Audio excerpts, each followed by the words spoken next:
예, 시청자 여러분, JTBC 뉴스룸을 시작하겠습니다. 문재인 대통령이 조국 법무부 장관 후보자에 대한 인사청문 경과 보고서를 오는 6일까지 보내달라고 국회에 다시 요청했습니다.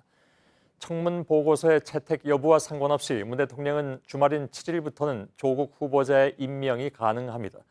취재에 따르면 다음 주 초가 될 것 같다고는 합니다.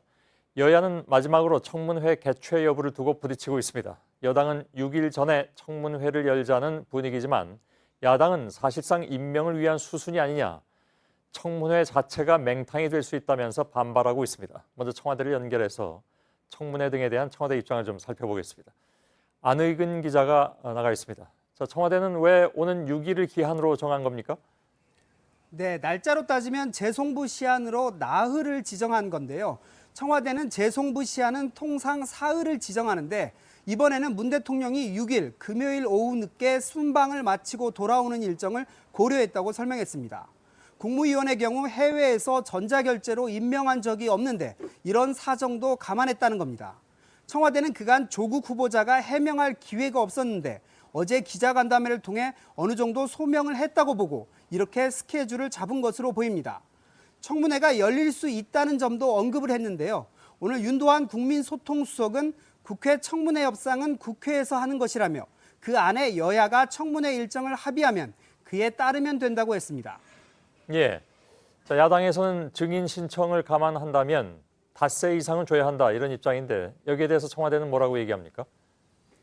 1차로 그러니까 청문회 요청을 한 뒤 어제로 20일이라는 기한이 이미 끝났고요. 그리고 재송부 시한 나흘을 추가로 지정했기 때문에 여야가 합의해 증인을 채택할 시간은 이미 충분히 있었다는 게 청와대의 판단입니다.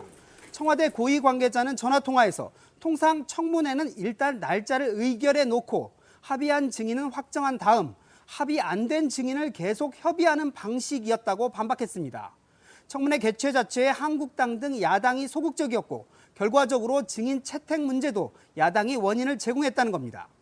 예, 만일 재송부 시한인 6일까지 청문회가 열리지 않게 되면 다음 날인 7일부터는 문 대통령이 바로 임명할 수 있게 되는데 바로 7일에 한다는 얘기는 아니겠죠? 네, 인사청문회법상 재송부 시한까지 보고서가 오지 않으면 대통령이 바로 임명을 할 수 있습니다. 다만 7일과 8일이 휴일이기 때문에 문 대통령이 9일 조국 후보자를 장관에 임명할 걸로 보입니다.